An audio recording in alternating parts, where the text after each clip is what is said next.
चंदौली जिले के सदर ब्लॉक अंतर्गत नेगुरा गांव में बीते दिनों गाड़ी खड़ी करने को लेकर मामूली विवाद इतना बढ़ गया कि दो पक्षों के बीच तीखी झड़प और मारपीट हो गई। इस झगड़े में बादशाह खान नाम के युवक की मौत हो गई। घटना के बाद गांव में तनाव का माहौल बना हुआ है।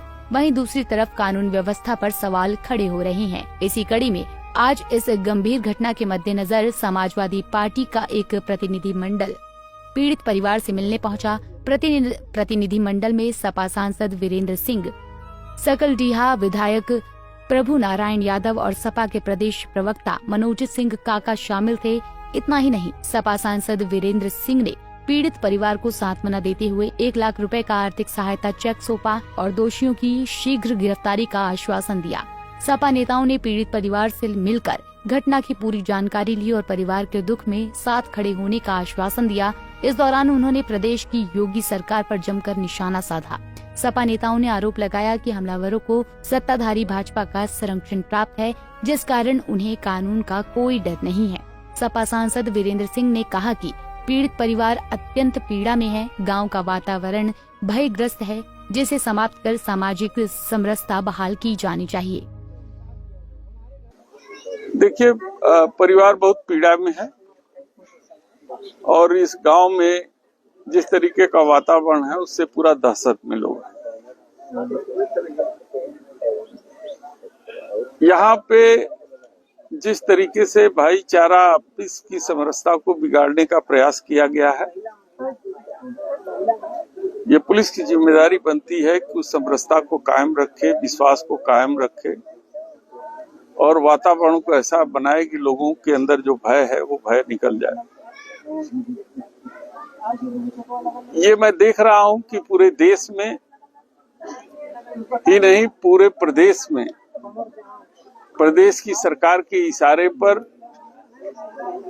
पुलिस प्रशासन को टूल्स बनाया गया है। जमीन से जुड़े हुए पत्रकार हैं तो चंदौली में तो लगातार हत्याएं हो रही हैं। इसी चकिया में एक और दलित समाज के युवा को गोली मार दी गई। आपने देखा जो 17 तारीख को यहाँ घटना हुई है, ये सबके संज्ञान में है। ये घटना सिर्फ इसलिए नहीं हो रही है कि आपस में लोगों का विवाद है। मुख्यमंत्री का और भारतीय जनता पार्टी की सरकार का, मुख्यमंत्री योगी आदित्यनाथ का कुछ लोगों को पूरा संरक्षण है। समाज में जो शोषक वर्ग है, जो उनके कुछ स्वजाति लोग हैं, उनको उनका पूरा संरक्षण है और उनके संरक्षित लोग ही, जो सत्ता पोषित और संरक्षित लोग हैं, वो लगातार दलित और पिछड़े समाज के लोगों की हत्याएं कर रहे हैं। सिर्फ इतनी ही तो बात थी कि एक युवा अपनी टेम्पो लेके खड़ा था और किसी सामंती को या किसी बड़े व्यक्ति को जो अपने आप को राजा समझता हो, उसे उसकी टेम्पो नहीं सूझी। वहीं सकलडीहा विधायक प्रभु नारायण यादव ने कहा कि नेगुरा गांव की ये घटना दर्शाती है कि अपराधियों में कानून का कोई डर नहीं बचा है। यहाँ तक कि पुलिस की मौजूदगी में भी घटनाएं हो रही हैं।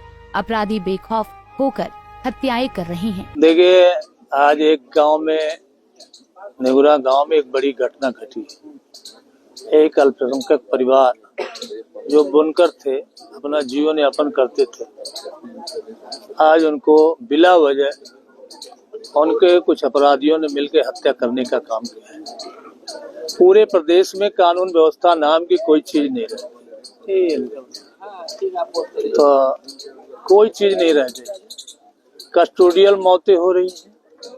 पुलिस का इकबाल इतना घटा है कि डरना तो अपराधी को चाहिए, पुलिस डर रही है।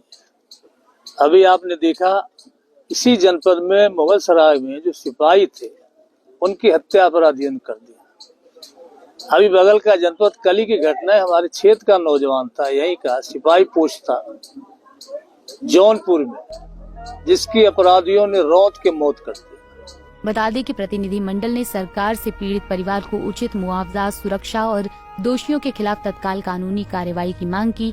घटना के बाद से गांव में तनाव का माहौल बना हुआ है और पुलिस बल की तैनाती की गई है। सपा नेताओं की ये यात्रा राजनीतिक दृष्टिकोण से भी महत्वपूर्ण मानी जा रही है, क्योंकि पार्टी लगातार कानून व्यवस्था के मुद्दे पर भाजपा सरकार को घेर रही है और आने वाले समय में चुनाव भी है। Bureau report, Punjab Kesari TV. हमसे जुड़े रहने के लिए हमारे YouTube चैनल को सब्सक्राइब करें और नई वीडियो की नोटिफिकेशन के लिए बेल आइकॉन को दबाएं